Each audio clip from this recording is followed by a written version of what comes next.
ऐसी वीडियो देखने के लिए सब्सक्राइब करें हमारे अड्डा प्लस चैनल को। हेलो दोस्तों, नमस्कार। अड्डा प्लस के यूट्यूब चैनल में आपका स्वागत है। मैं आशा करता हूं कि आप सब लोग अच्छे होंगे। तो आज हम लेके आए हैं आप लोग के लिए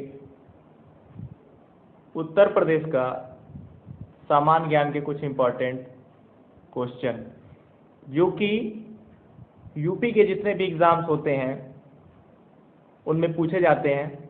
तो मैंने सोचा कि आप लोग के लिए कुछ इम्पोर्टेंट क्वेश्चन लेके आए, जिससे कि आप लोग की नॉलेज बढ़े। तो चलिए शुरू करते हैं।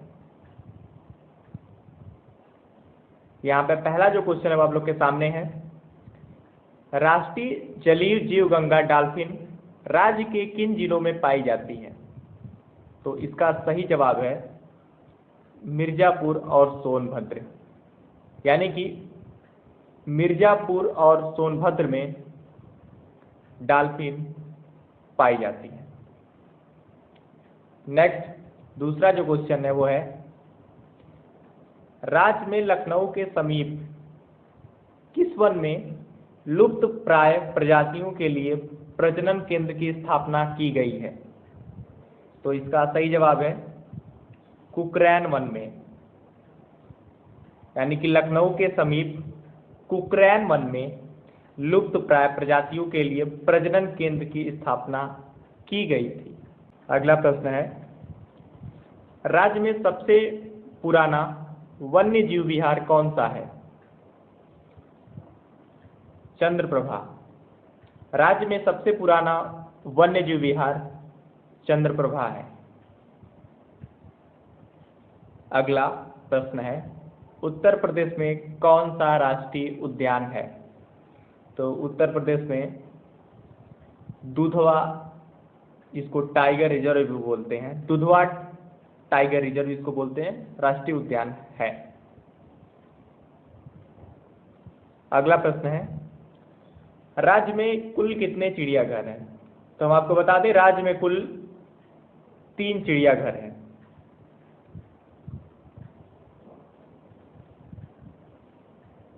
राज्य के किन जिलों में तितली पार्क का निर्माण किया गया है? यानी कि इसको ये भी कह सकते हैं कि उत्तर प्रदेश के किन जिलों में तितली पार्क का निर्माण किया गया है? तो उत्तर प्रदेश के लखनऊ और कानपुर जिले में तितली पार्क का निर्माण किया गया है। अगला प्रश्न है, राष्ट्रीय पंछी मोर के संरक्षण के लिए किस जिले में संरक्षण केंद्र की स्थापना की गई है? यहाँ पे ये भी पूछ सकता है, राष्ट्रीय पंछी मोर के संरक्षण के लिए राज्य के यानी उत्तर प्रदेश के किस जिले में संरक्षण केंद्र की स्थापना की गई है? तो ये मथुरा जिले में की गई है। अगला प्रश्न है, मगरमच्छ एवं घड़ियालों के लिए उत्तर प्रदेश सरकार ने कौन सी योजना चलाई है? तो इसके लिए घड़ियाल प्रजनन और पुनर्वास योजना चलाई है। अगला प्रश्न है, राज्य में लाल बदोसी पक्षी विहार किस जिले में है? उत्तर प्रदेश के लाल बदोसी पक्षी विहार कन्नौज जिले में है। राज्य में सबसे छोटा पंछी विहार किस जिले में है? तो ये अलीगढ़ में है। रायबरेली में स्थापित पंछी विहार का नाम क्या है? तो रायबरेली में जो पंछी विहार है उसका नाम है समसपुर पक्षी विहार। अगला प्रश्न है, राज्य के प्रतापगढ़ में स्थापित पंछी विहार का क्या नाम है? तो प्रतापगढ़ में जो स्थापित पंछी विहार है उसका नाम है डॉक्टर भीमराव अंबेडकर पक्षी विहार।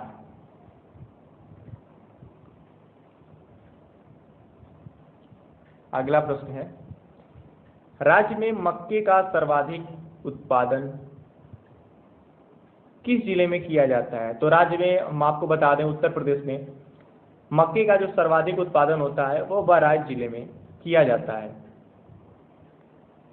उत्तर प्रदेश में चने का सर्वाधिक उत्पादन किस जिले में होता है?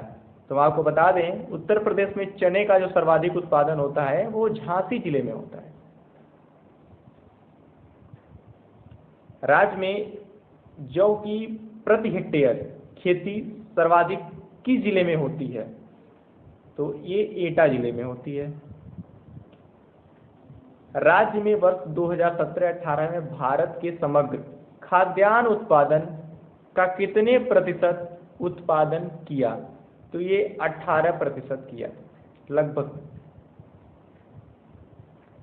राज्य में यही प्रीवियस क्वेश्चन है, आप लोग इसको देख लीजिएगा। आप नेक्स्ट क्वेश्चन देखते हैं। ये बाय मिस्टेक दोबारा यहाँ पे रिपीट हो गया है, इसके लिए सॉरी। अगला जो प्रश्न ये है, राज्य का चावल उत्पादन में देश में कौन सा स्थान है?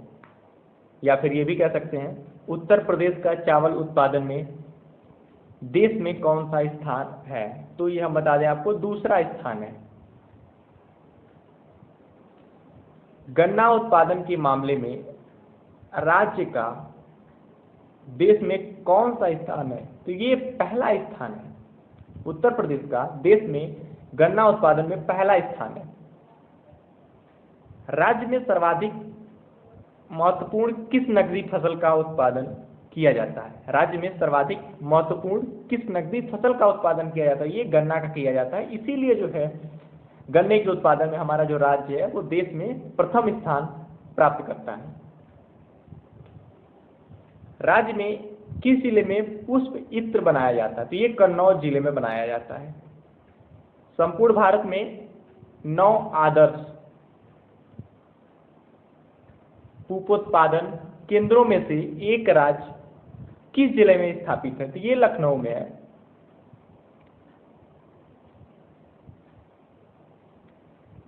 अब आते हैं अगले क्वेश्चन पे।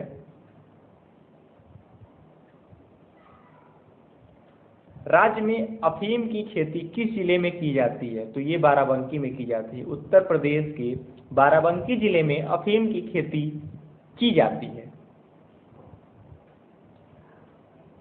आलू निर्यात जोन किस जिले में है? ये आगरा जोन में है। वर्ष 2012 की पशु जनगणना के आधार पर कुल पशु संख्या में राज्य का देश में कौन सा स्थान है? यानी कि उत्तर प्रदेश का देश में कौन सा स्थान है? तो ये पहला स्थान है उत्तर प्रदेश का। देश में दुग्ध उत्पादन में राज्य का कौन सा स्थान है? पहला स्थान है दुग्ध उत्पादन में उत्तर प्रदेश का।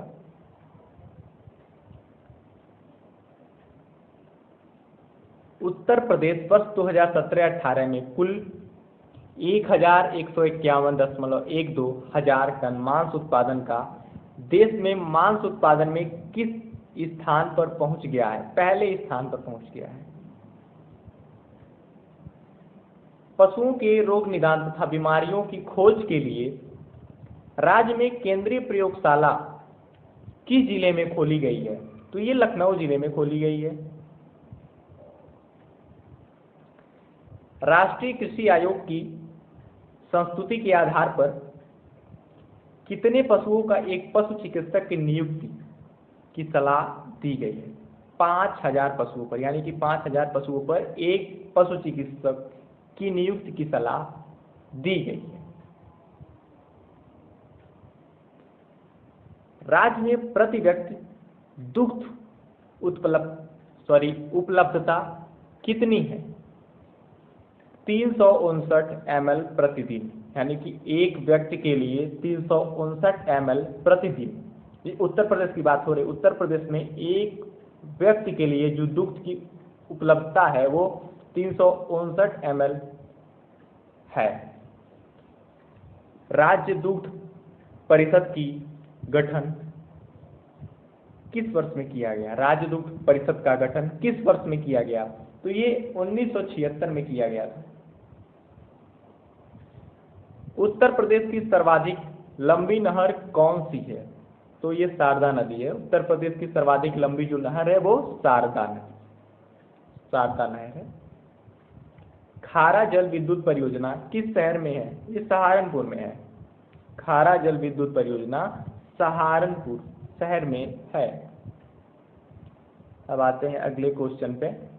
रामगंगा परियोजना उत्तर प्रदेश के कौन से जिले में स्थित है? तो रामगंगा परियोजना उत्तर प्रदेश के बिजनौर जिले में स्थित है। अगला प्रश्न है, राज्य में कांच बनाने के लिए योग्य बालू की प्राप्ति किस नदियों से की जाती है? तो बता दें आपको, राज्य में कांच बनाने के लिए योग्य बालू की प्राप्ति गंगा और यमुना नदियों से की जाती है। अगला प्रश्न है, राज्य खनिज निगम की स्थापना किस वर्ष में हुई थी? तो राज्य खनिज निगम की स्थापना 23 मार्च 1974 में हुई थी। राज्य के किन शहर में यूरेनियम पाया जाता है? तो राज्य के ललितपुर या फिर उत्तर प्रदेश के ललितपुर क्षेत्र में यूरेनियम पाया जाता है। अगला प्रश्न है, उत्तर प्रदेश राज्य डीजीपी ने खनन एवं उत्खनन का हिस्सा 2017-18 में कितना प्रतिशत रहा? 0.93% रहा। अगला प्रश्न है, उत्तर प्रदेश में महत्वपूर्ण औद्योगिक नगर किसे माना जाता है? तो ये कानपुर को माना जाता है। उत्तर प्रदेश में महत्वपूर्ण औद्योगिक नगर कानपुर को माना जाता है। अगला प्रश्न है, उत्तर प्रदेश में वन महोत्सव का आरंभ किस वर्ष में हुआ? तो हम आपको बता दें, उत्तर प्रदेश में वन महोत्सव का आरंभ 1952 में हुआ। राज्य में कागज का मुख्य केंद्र किस जिले में है? तो राज्य में कागज का जो मुख्य केंद्र है वो सहारनपुर जिले में है।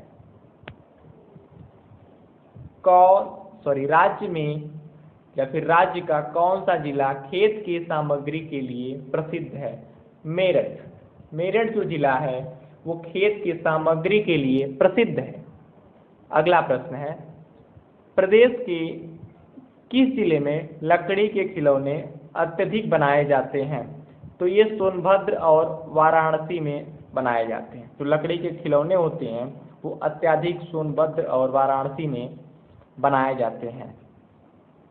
अगला प्रश्न है, उत्तर प्रदेश के राजकीय चिन्ह पर किस जलीय जीव की आकृति होती है या आकृति है? तो ये बहुत ही इम्पोर्टेंट क्वेश्चन है। ये यूपीपी में बहुत बार आया हुआ है और यूपीएसआई का जो पेपर होता है इसमें भी आया हुआ है। तो इसका सही जवाब है मछली। मछली की जो आकृति होती है वह चिन्ह पर बना होता है। इमारती पत्थर की प्राप्ति किन जिलों से होती है या फिर उत्तर प्रदेश के किन जिलों से होती है? तो इसका सही जवाब है मिर्जापुर और चुनार। मिर्जापुर और चुनार से ही इमारती पत्थर की प्राप्ति होती है। अगला प्रश्न है, नवीनतम आंकड़ों 2014-15 के आधार पर राज्य का कुल सिंचित क्षेत्र कितना है? 210 लाख हेक्टेयर। राज्य की लखनऊ दुग्ध उत्पादन सहकारी संघ लिमिटेड की स्थापना किस वर्ष में की गई? 1917 में की गई। तो आज के लिए इतना ही। अब अगले वीडियो के साथ जल्द ही हाजिर होंगे। नमस्कार, धन्यवाद। अगर आप लोग को अच्छा लगा हो तो चैनल को सब्सक्राइब कर दें।